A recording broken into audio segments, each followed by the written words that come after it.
अटूट लाइन हमारे कवि जी ने लिखा है, जिसको मैंने प्रस्तुत किया है। जरा गौर करेंगे क्या हम?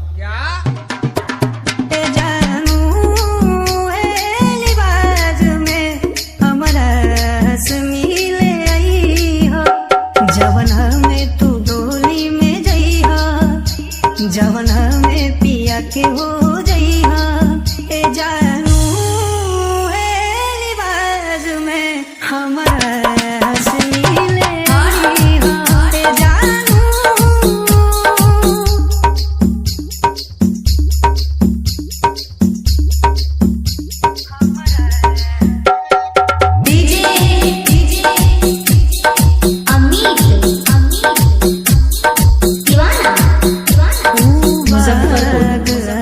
बगैचा सब सुने लागेला ओ प्यार वाला गीतिया बेधुन लागेला बेधुन लागेला।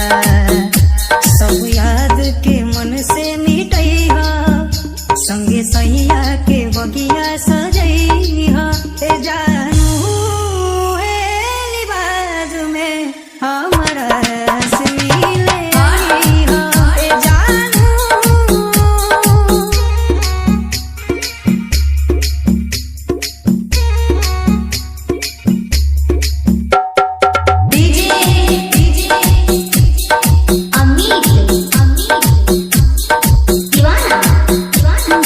मुजफ्फरपुर के सफर अब गुमनाम हो गए।